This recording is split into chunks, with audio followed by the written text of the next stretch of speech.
നമസ്കാരം. മലയാളി വാർത്ത ആനുകാലികത്തിലേക്ക് സ്വാഗതം. വീട്ടിലെ പ്രസവം, വീട്ടിലെ ഊണ്, വീട്ടിലെ ഭക്ഷണം, വീട്ടിലെ സംസാരം എന്നൊക്കെ പറയുന്ന പോലെ തന്നെ വീട്ടിലെ പ്രസവം ഇപ്പോൾ ട്രെൻഡിംഗ് ആയി മാറിക്കൊണ്ടിരിക്കുകയാണ്.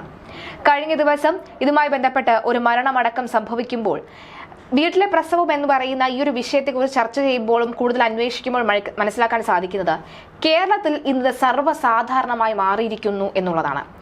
3 മാസം മുൻപ് സമാനമായ രീതിയിൽ ഒരു വീട്ടിൽ തന്റെ ഭാര്യയുടെ പ്രസവം ഭർത്താവ് എടുക്കുന്നത് വളരെ അഭിമാനത്തോടു കൂടി പറയുന്നു. 13 ദിവസങ്ങൾക്ക് മുൻപിൽ ഈ വീട്ടിൽ പ്രസവിച്ച അമ്മമാരെ, ഈ പെണ്ണുങ്ങളെ ആദരിക്കുന്ന ഒരു ചടങ്ങ് നടക്കുന്നു. ഇതിന്റെ വീഡിയോ സമൂഹ മാധ്യമങ്ങളിൽ വൈറലാകുന്നു. ഇത്തരത്തിൽ നമ്മുടെ ഈ നാട് എങ്ങോട്ടാണ് പോകുന്നത് എന്ന ചോദ്യം ചോദിക്കേണ്ട സമയം അതിക്രമിച്ചിരിക്കുന്നു എന്ന് വേണം പറയാൻ. നമ്മുടെ നാട്ടിലെ മനുഷ്യന്മാർക്കൊക്കെ ഇത് എന്ത് പറ്റിയെന്ന ചോദ്യമാണ് ചോദിക്കുന്നത്. ഇപ്പോൾ ഇത് അസ്മ എന്ന് പറയുന്ന 35 വയസ്സുകാരുടെ പോസ്റ്റ്മോർട്ടം റിപ്പോർട്ട് വരികയാണ്. ഒപ്പം അതുപോലെ തന്നെ ഇയാളെ ചോദ്യം ചെയ്തുകൊണ്ട് കഴിഞ്ഞ ദിവസം ഈ ബന്ധുക്കളടക്കമുള്ളവർ ഇയാൾക്ക് പിന്നാലെ തടിച്ചുകൂടിയതും അതിന്റെ ദൃശ്യങ്ങളും ഒക്കെ തന്നെ വരുന്നുണ്ട്. ഏറ്റവും പുതിയ വിവരം എന്താണ്? ഇപ്പോൾ കഴിഞ്ഞ ദിവസം പോസ്റ്റ്മോർട്ടം നടപടികളൊക്കെ നടക്കുന്നുണ്ട് എന്ന് നമ്മൾ പറഞ്ഞിരുന്നു. കളമശ്ശേരി മെഡിക്കൽ കോളേജിലായിരുന്നു പോസ്റ്റ്മോർട്ടം നടപടികൾ. വൈകുന്നേരത്തോടു കൂടി തന്നെ അതൊക്കെ പൂർത്തീകരിച്ച് അസ്മയുടെ മൃതദേഹം അവരിവിടെ ഖബറടക്കിയിട്ടുണ്ട്. അപ്പോൾ ഈ ഒരു ചടങ്ങിനൊക്കെ തന്നെ ഈ ഭർത്താവ് എന്ന് പറയുന്ന സിറാജുദ്ദീൻ എത്തിയിട്ടില്ല. കാരണം സിറാജുദ്ദീൻ അപ്പോഴേക്കും മലപ്പുറം പോലീസ് അറസ്റ്റ് ചെയ്തിട്ടുണ്ടായിരുന്നു. കാരണം ഇയാൾ പെരുമ്പാവൂർ ഉണ്ടായിരുന്നല്ലോ. അപ്പോൾ ഈ മർദ്ദനത്തിൽ നമ്മളൊരു വീഡിയോന്റെ കാര്യം പറയുന്നുണ്ട്, അത് പിന്നാലെ നമ്മളത് പറയും. അപ്പോൾ ഈ മർദ്ദനത്തിൽ ഇയാൾക്കും കുറച്ച് പരിക്ക് പറ്റിയിട്ട് ഇയാൾ ആശുപത്രിയിൽ ചികിത്സയിലായിരുന്നു. അവിടെ നിന്ന് തന്നെ മലപ്പുറം പോലീസ് എത്തി ഇയാളെ അറസ്റ്റ് ചെയ്തു. അയാൾ അങ്ങോട്ടേക്ക് പോയിട്ടുണ്ടായിരുന്നു. പിന്നെ മറ്റു ബന്ധുക്കളും, പിന്നെ ഈ 5 മക്കളിൽ ഒരെണ്ണം നവജാത ശിശുവാണല്ലോ, അതിൽ 4ാമത്തെ ഏറ്റവും മൂത്ത കുട്ടി മാത്രമാണ് ഈ ഒരു ഖബറടക്കുന്ന ചടങ്ങിൽ എത്തിയിട്ടുണ്ടായിരുന്നത്. അതെ അതെ അതെ പിന്നെ വേറെ ഡീറ്റെയിൽസും കാര്യങ്ങളൊന്നും വന്നിട്ടില്ല. അപ്പോൾ ഈ അസ്മയുടെ പോസ്റ്റ്മോർട്ടം റിപ്പോർട്ട് പുറത്തു വരുമ്പോഴൊക്കെ തന്നെ അമിത രക്തസ്രാവം തന്നെയാണ് ഈ ഒരു മരണത്തിന് കാരണമെന്നാണ് ഇപ്പോൾ ഏറ്റവും ഒടുവിലായിട്ട് പ്രാഥമികമായിട്ട് പോലീസ് അടക്കം അതുപോലെ തന്നെ പോസ്റ്റ്മോർട്ടം റിപ്പോർട്ടിലടക്കം സ്ഥിരീകരിക്കുന്നത്.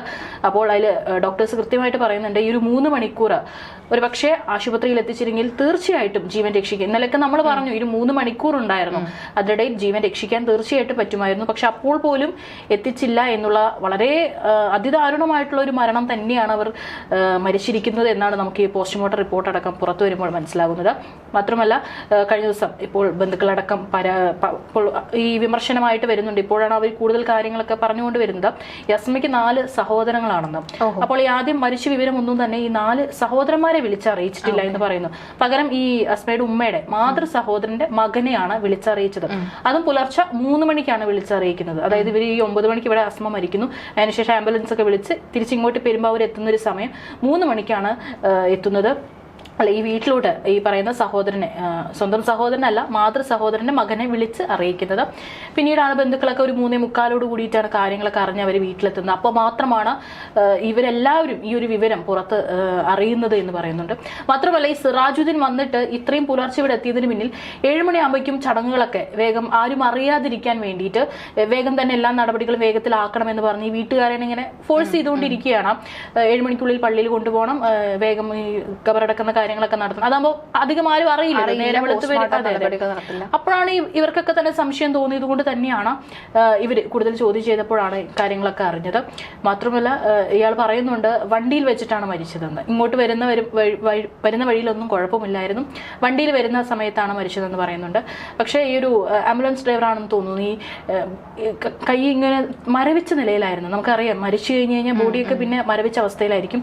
അപ്പോൾ ശരീരം വണ്ടിയിലോട്ട് കയറ്റുമ്പോൾ തന്നെ മരവിച്ച അവസ്ഥയിലായിരുന്നു എന്നാണ് പറയുന്നത്. അതായത് മരണം വീട്ടിൽ വെച്ച് തന്നെ സംഭവിച്ചിട്ടുണ്ട്, അല്ലാതെ ഇയാൾ പറയുന്ന പോലെ ഈ വരുന്ന വഴിയിലൊന്നല്ല സംഭവിച്ചിരിക്കുന്നത് എന്നുള്ളത് വ്യക്തമാണ്.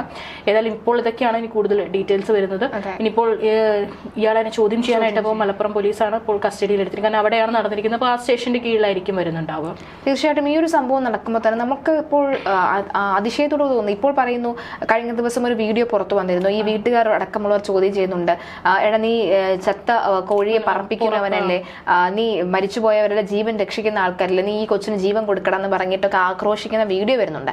പക്ഷെ ഇവിടെ ഇവരെയും കുറ്റം പറയണം. അത് 2 വീട്ടുകാരുടെ ഭാഗത്തും കുറ്റമുണ്ടെന്നുള്ളതാണ്. വിവാഹം കഴിഞ്ഞതിന് ശേഷം മകളെയും കൂട്ടി ഈ ഭർത്താവ് പോവുകയാണ്. 4 പിള്ളേർ ഇതിനു മുൻപുണ്ട്. അതിൽ 2 പിള്ളേരുടെയും പ്രസവം വീട്ടിലാണ് എടുത്തത്. അക്വപഞ്ചർ പഠിച്ചിട്ടുണ്ട് എന്ന് പറഞ്ഞുകൊണ്ട് ഞങ്ങൾ വീട്ടിൽ പ്രസവം എടുക്കാൻ ധൈര്യപൂർവ്വം സമ്മതിക്കുന്നവരാണെന്ന് പറഞ്ഞുകൊണ്ട് ഇവർ വരികയും ഒക്കെ ചെയ്യുമ്പോൾ ഈ വീട്ടുകാർ അപ്പോഴും മിണ്ടാതെയും മറ്റ് 2 പ്രസവത്തിന് മൗനാനുവാദം നൽകിയിട്ട് പിന്നീട് ഈ അവസാനത്തെ ഈ പ്രസവത്തിന് ഈ പെൺകുട്ടി മരിക്കുമ്പോൾ മാത്രം ഈ പ്രതികരിക്കുന്നത് എവിടുന്ന് ന്യായമാണെന്ന് മനസ്സിലാവും. ഇപ്പോഴും പല ദുരൂഹതയുണ്ട്. കാരണം ഈ വീട്ടുകാർ ഇതിനിടയിൽ ഒന്നും അറിഞ്ഞിരുന്നില്ലേ എന്നുള്ളതാണ്. ഒരിക്കൽ പോലും അതെ ഫോൺ വിളിക്കാതിരിക്കുകയോ അല്ലെങ്കിൽ മകള് ഗർഭിണിയാണെന്ന് അറിയാതെ, അതായത് കെട്ടിച്ചയച്ചു കഴിഞ്ഞാൽ 4-5 മക്കളായി കഴിഞ്ഞാൽ പിന്നെ തലയിൽ ഒഴിഞ്ഞു പോയി അവർക്ക് വേറെ ജീവിതം എന്ന് വിചാരിക്കുന്ന ആൾക്കാരായിരിക്കണം ഒരു പക്ഷെ അങ്ങനെ ഉണ്ടാകുക. എന്നിട്ട് ഇപ്പോഴാണ് പ്രശ്നമൊക്കെ തന്നെ ഉണ്ടാകുന്നത്. ആദ്യഘട്ടത്തിൽ അല്ലെങ്കിൽ 2ാമത്തെ പ്രസവത്തിലെങ്കിലും ഈ ഒരു സംഭവം കുറ്റകരമാണ് എന്ന് മനസ്സിലാക്കുകയോ അതിനെതിരെ പ്രവർത്തിക്കുകയോ ശബ്ദം ഉയർത്തുകയോ ചെയ്തിരുന്നുവെങ്കിൽ ഒരു പക്ഷേ ഇങ്ങനെ ഒരു മരണം പോലും സംഭവിക്കില്ലായിരുന്നു. അതിങ്ങനെ കണ്ടുകൊണ്ടിരിക്കുമ്പോഴാണ് നമുക്ക് ഞെട്ടിപ്പിക്കുന്ന തരത്തിൽ ഏകദേശം ഒരു 16ഓളം വരുന്ന പെൺകുട്ടികൾ ഇത്തരത്തിൽ വീട്ടിൽ പ്രസവം നടത്തിയതിനെ പ്രോത്സാഹിപ്പിക്കുകയും മറ്റുള്ളവരെ അത്തരത്തിൽ പ്രോത്സാഹിപ്പിക്കാൻ വേണ്ടി വലിയൊരു ഗ്രാൻഡ് പരിപാടി പോലും നടത്തിയിരിക്കുന്നത്. അതായത് ആദരവ് ചടങ്ങാണ്.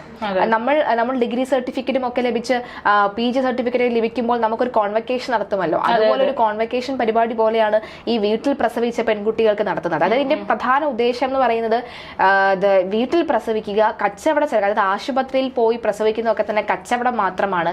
നമ്മൾ പഴയ കാലത്ത് നമ്മുടെ അമ്മമാർക്കും കഴിഞ്ഞിട്ടുണ്ടെങ്കിൽ നമുക്കും എന്തുകൊണ്ട് കഴിയില്ല?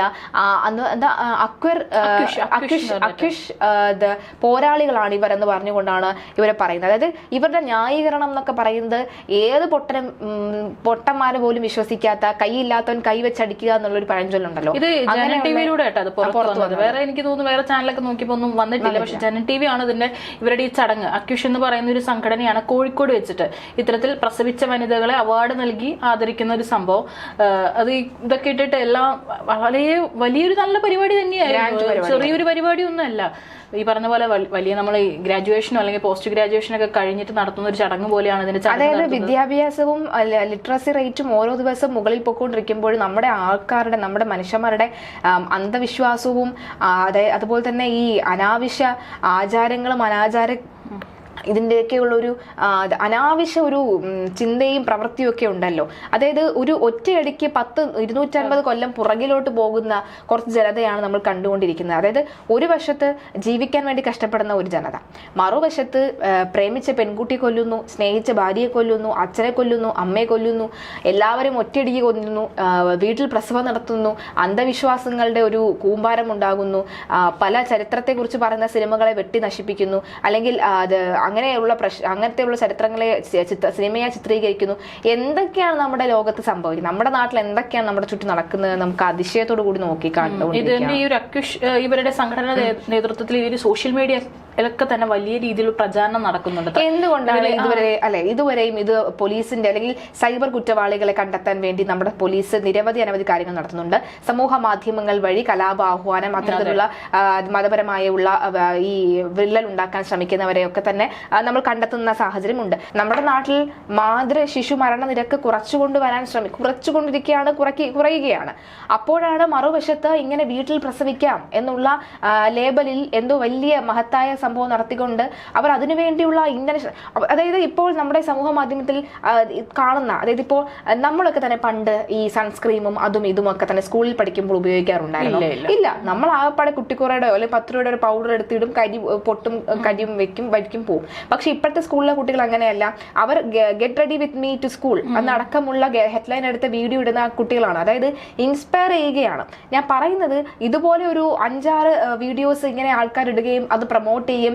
ഏതെങ്കിലും ഒരു സെലിബ്രിറ്റി വീട്ടിൽ പ്രസവിക്കാനുള്ള നീക്കം നടക്കുകയും അത് വീഡിയോ ആക്കി ഇടുകയും ചെയ്തു കഴിഞ്ഞാൽ അതിന് പിന്നാലെ പോകുന്ന 10-20-25 പേരുകൾ ഉണ്ടാകുമെന്ന കാര്യത്തിൽ യാതൊരു സംശയവുമില്ല.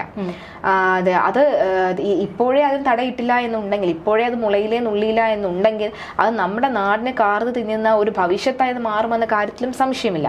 എന്ത് ചെയ്താൽ നന്നാകും എന്നുള്ള ചോദ്യമാണ്. ഇത് എങ്ങനെ നമുക്ക് ഇതിനെയൊക്കെ ഒഴിവാക്കാം എന്നുള്ളത്.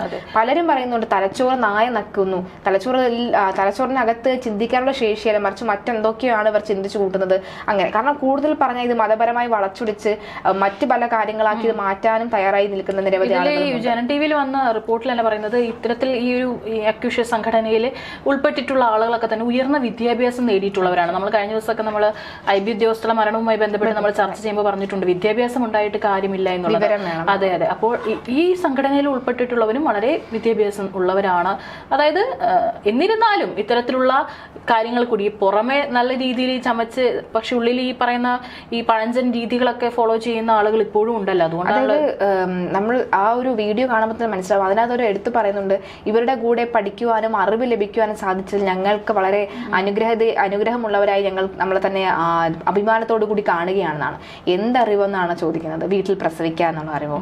എങ്ങനെ വീട്ടിൽ പ്രസവിച്ച് അക്കുപഞ്ചർ എന്ന പോലെയുള്ള ഈ ചികിത്സാ മുറകൾ പഠിച്ച് വീട്ടിൽ പ്രസവിച്ച് അതിൽ കുഞ്ഞുങ്ങൾ അവർ ആ കുഞ്ഞുങ്ങളുമായാണ് വരുന്നത്. ഞങ്ങൾക്കും അത് എന്താണ് അവർ അതുവഴി സമൂഹത്തിൽ കൊടുക്കുന്ന സന്ദേശം? ഞങ്ങൾക്കും പ്രശ്നമില്ല, ഞങ്ങളുടെ കുഞ്ഞുങ്ങൾക്കും പ്രശ്നമില്ല, പിന്നെ എന്തുകൊണ്ട്? പിന്നെ അപ്പോൾ ആളുകൾ ചിന്തിക്കും, അപ്പോൾ എന്തിനാണ് ഇത്രയും രൂപ കൊടുത്ത് നമ്മൾ പ്രസവിക്കാനായി ആശുപത്രിയിൽ പോകുന്നത്? ഒരു ഡെലിവറിക്കൊക്കെ എങ്ങനെ പോയാലും 1 ലക്ഷം രൂപയ്ക്ക് അടുപ്പിച്ചാവും. ഇനി ഒരു സർക്കാർ ആശുപത്രി ആയിക്കോട്ടെ 50,000 65,000 രൂപയ്ക്ക് അടുത്ത് വരെ ആകും. അങ്ങനെ വരുന്ന ഒരു സാഹചര്യത്തിൽ വളരെ ദാരിദ്ര്യത്തിൽ താഴെ നിൽക്കുന്ന ഒരു കുടുംബം ഇങ്ങനെ ചിന്തിച്ചാൽ നമ്മൾ തെറ്റും എങ്ങനെ പറയും? അവർക്ക് ഇങ്ങനെ മനസ്സിൽ ഇങ്ങനെ ഇട്ട് കൊടുക്കുക, നമുക്ക് വീട്ടിൽ പ്രസവിക്കും, നിങ്ങൾ വീട്ടിൽ പ്രസവിക്കൂ. കാരണം അത്രയേറെ പ്രചാരണമാണ് നടക്കുന്നത്. അതിപ്പോ നമ്മൾ അറിയണമെന്നില്ല, അറിയാതെ തന്നെ ഈ അന്തർധാരയിലൂടെ ഇത്തരത്തിലുള്ള പ്രചാരണങ്ങൾ നടക്കുന്നുണ്ട് എന്നുള്ളതാണ്. ഇതിപ്പോ ഞാൻ ഈ ജനൻ ടിവിയുടെ റിപ്പോർട്ട് വന്നപ്പോൾ അതിലിങ്ങനെ വായിച്ചപ്പോൾ കണ്ടിട്ടുള്ള സംഭവമാണ്. ഇത്തരത്തിൽ ഇങ്ങനെ സുഖപ്രസവം നടക്കാനായിട്ട് ഈ ഒരു മറിയം പൂ എന്ന് പറഞ്ഞിട്ട് ഒരു സംഭവം ഉണ്ട് അത്രേ. അത് ഈ ഗൾഫ് രാജ്യങ്ങളിൽ നിന്നൊക്കെ വരുന്നതാണ്. ശാസ്ത്രീയമായിട്ട് തോന്നുന്നത് ഇതുവരെ തെളിയിക്കപ്പെട്ടിട്ടില്ല. അപ്പോൾ ഈ ഒരു പൂവ് ഈ പ്രഗ്നന്റ് ആയിരിക്കുന്ന സമയത്ത് അത് വെള്ളത്തിലിട്ടിട്ട് ഒന്നെങ്കിൽ ഗർഭിണി കിടക്കുന്ന കട്ടിലിന്റെ അടിയിലൊക്കെ വെക്കുമെന്ന്. അപ്പോൾ ഈ വേദന കുറയുമെന്നാണ് പറയുന്നത്. അപ്പൊ ഈ പ്രസവിക്കുന്ന ഒരു സമയം ആവുന്ന സമയത്ത് ഇതിന്റെ വെള്ളം കുടിപ്പിക്കും. അതുപോലെ തന്നെ ഈ പൂ വിരിഞ്ഞു കഴിഞ്ഞാൽ സുഖപ്രസവമായിരിക്കും, നല്ല കുഴപ്പമില്ലാതെ കുഞ്ഞിനെ കിട്ടുമെന്നൊക്കെയാണ് പറയുന്നത്. പക്ഷെ ഇതിനൊക്കെ ഒരു പുറകിലോരെ കഥകളൊക്കെ ഉണ്ട് കേട്ടോ. അതൊക്കെ എന്താണെന്ന് തോന്നും നമുക്കത്. ഈ പറഞ്ഞ പോലെ കൂടുതൽ പറഞ്ഞു കഴിഞ്ഞാൽ അത് മതപരമായിട്ടുള്ള കാര്യമായി പോകും എന്നുള്ളതാണ്. എന്നാൽ ആ വെള്ളമെങ്കിലും ഈ പറഞ്ഞ അസ്മയ്ക്ക് കൊടുത്തിരുന്നുവെങ്കിൽ ഒരു പക്ഷേ വെള്ളം പോലും കിട്ടാതെ 3 മണിക്കൂർ കിടന്നു എന്നുള്ളതാണ്. വെള്ളം പോലും കിട്ടാതെ 3 മണിക്കൂർ കിടന്നിട്ടാണ് ഈ രക്തസ്രവം. പിന്നെ നമ്മുടെ ആരോഗ്യമന്ത്രി പ്രതികരിച്ചിട്ടുണ്ട്. പറഞ്ഞിരിക്കുന്നത് ഇങ്ങനെ മനഃപൂർവ്വമല്ലാത്ത നരഹത്യയാണ്, അതിന് കേസ് എടുക്കുമെന്ന് പറഞ്ഞിട്ടുണ്ട്. മാത്രമല്ല ഈ ആരോഗ്യമന്ത്രി പറയുന്നത് ജില്ലയിൽ നിന്നുള്ള റിപ്പോർട്ട് കിട്ടിയിരുന്നു, ഇവിടെ ഈ ഗർഭിണിയായിട്ടുള്ളവർ 500-ലധികം പ്രസവങ്ങൾ നടക്കുന്നുണ്ടെന്ന് കിട്ടിയിട്ടുണ്ട്. എന്നിട്ടാണ് ഇവർ ഇങ്ങനെ ഈ രായ്ക്ക് രാമായണം ഈ പറഞ്ഞ പോലെ തന്നെ ആശാപ്രവർത്തകന്മാർ നമ്മുടെ വീട്ടിൽ വരുന്നവരുണ്ട്, ഗർഭിണികളായിട്ടുള്ളവരുണ്ട്. എന്തുകൊണ്ട് ഇവർ റിപ്പോർട്ട് ചെയ്യുന്നില്ല? എന്തുകൊണ്ട് ഇവർ ഇതിനെതിരെ നടപടി സ്വീകരിക്കുന്നില്ല? നിർബന്ധിച്ച് നമ്മുടെ ഈ നാട്ടിൽ നിർബന്ധിച്ചുള്ളതാണല്ലോ ഈ പ്രസവം. അതിന് ഭർത്താക്കന്മാരെടുക്കുന്ന മുൻകൈ ഉണ്ടല്ലോ, അതായത് മുൻപന്തി നിൽക്കുന്നതാണ്. ഞാൻ എൻ്റെ ഭാര്യയുടെ അല്ലെങ്കിൽ നാം ഒന്ന് നമുക്കൊന്ന് പറയുന്ന പോലെ തന്നെ നാം ഒന്ന് നമ്മുടെ പ്രസവം നമ്മൾ തന്നെ എന്നുള്ള മുദ്രാവാക്യം പോലും വരുന്ന ഒരു സാഹചര്യമാണ് ഉണ്ടായിരിക്കുന്നത്. ഇതിപ്പോൾ ഇങ്ങനെ ഒരു രീതി ട്രെൻഡിങ് ആയി കഴിഞ്ഞാൽ അത് വളരെ അപകടമാണ് എന്നുള്ള കാര്യം. കാരണം മരിക്കുമ്പോൾ മാത്രമാണ് ഇത് പുറത്തറിയുന്നത് അല്ലെ. ഇപ്പൊ ഈ അസ്മയുടെ അറിഞ്ഞ പോലെ ഒരു പക്ഷെ ഇവരിത് പ്രസവിച്ചിട്ടുണ്ടായിരുന്നെങ്കിൽ, കുഞ്ഞുണ്ടായിട്ടുണ്ടെങ്കിൽ എനിക്ക് തോന്നുന്നില്ല ഇത് അറിയുമെന്ന് തോന്നുന്നില്ല. കാരണം ആൾക്കാർ ഈ പറയുന്ന ആരോഗ്യ പ്രവർത്തകരൊന്നും അറിയുമെന്ന് തോന്നുന്നില്ല. ഇതുപോലെ എന്തെങ്കിലും അപകടങ്ങൾ സംഭവിക്കുമ്പോഴാണ് ആളുകൾ ഇത് അറിയുന്നത്. എങ്ങനെയാണെങ്കിൽ ഇതറിയാത്ത എത്രയോ പ്രസവങ്ങൾ അവിടെ നടക്കുന്നുണ്ട്. അങ്ങനെ അറിയാൻ നടന്ന പ്രസവങ്ങളാണല്ലോ ഇപ്പോൾ ആദരിക്കുമ്പോൾ നമ്മൾ അറിയുന്നത്. അതെ, എന്തായാലും ഒരു കർശനമായിട്ടുള്ള നടപടി തന്നെ സർക്കാരും നമ്മുടെ ഭാഗത്തു നിന്നും എടുക്കുമെന്ന് തോന്നുന്നു. അല്ലെങ്കിൽ യാതൊരു തരത്തിലും ഇത്തരത്തിലുള്ള ഒരു മരണനിരക്ക് കൂടാനുള്ള സാധ്യത മാത്രമാണുള്ളത്. പിന്നെ മാത്രമല്ല ഈ ഒരു നമ്മുടെ ഈ ശാസ്ത്രത്തെയൊക്കെ തള്ളിക്കളയുന്നതല്ലേ, ഇതൊക്കെ വെല്ലുവിളിക്കുന്നതല്ലേ ഇത്തരത്തിലുള്ള ഒരു നീക്കം എന്ന് പറയുന്നത്. ഏതായാലും ഇതൊക്കെയാണെന്ന് ഏറ്റവും പുതിയതായിട്ട് വന്നിട്ടുള്ള അപ്ഡേഷൻസ്. ഇനി എന്തെങ്കിലും ഉണ്ടെങ്കിൽ നമുക്ക് അടുത്ത ചർച്ചയിൽ നമുക്കത് ഡിസ്കസ് ചെയ്യാം.